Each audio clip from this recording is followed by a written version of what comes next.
ಅಹಮದಾಬಾದ್ನಲ್ಲಿ ವಿಮಾನ ದುರಂತಕ್ಕೆ ಸಂಬಂಧಪಟ್ಟಂತೆ ಪ್ರಾಥಮಿಕ ವರದಿ ನೀಡಿದ ಡಿಜಿಸಿಎ ವಿಮಾನಕ್ಕೆ ಯಾವುದೇ ಹಕ್ಕಿ ಡಿಕ್ಕಿ ಹೊಡೆದಿಲ್ಲ.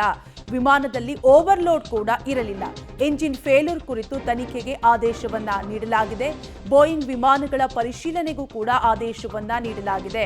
ಪ್ರತಿ ವಿಮಾನ ಹಾರಾಟಕ್ಕೂ ಮುನ್ನ ಪರಿಶೀಲನೆಯನ್ನ ನಡೆಸಲಾಗ್ತಾ ಇದ್ದು ಮುಂದಿನ ಆದೇಶದವರೆಗೂ ಕೂಡ ವಿಮಾನಗಳ ಪರಿಶೀಲನೆಗೆ ಸೂಚನೆಯನ್ನ ನೀಡಲಾಗಿದೆ. ಒಟ್ಟಾರೆಯಾಗಿ ಅಹಮದಾಬಾದ್ನಲ್ಲಿ ವಿಮಾನ ದುರಂತ ಪ್ರಕರಣಕ್ಕೆ ಸಂಬಂಧಪಟ್ಟಂತೆ ಈಗಾಗಲೇ ತನಿಖೆಯನ್ನು ನಡೆಸ್ತಾ ಇದ್ದು ಯಾವ ಕಾರಣಕ್ಕೆ ಈ ರೀತಿಯಾಗಿ ಆಯಿತು, ವಿಮಾನದಲ್ಲಿ ಏನಾದರೂ ಲೋಪದೋಷಗಳಿತ್ತ ಅನ್ನೋದ್ರ ಬಗ್ಗೆ ಈಗಾಗಲೇ ತನಿಖೆ ಚುರುಕುಗೊಂಡಿದ್ದು ಪ್ರಾಥಮಿಕ ವರದಿಯನ್ನ ಈಗಾಗಲೇ ಡಿಜಿಸಿಎ ನೀಡಿದ್ದಾರೆ.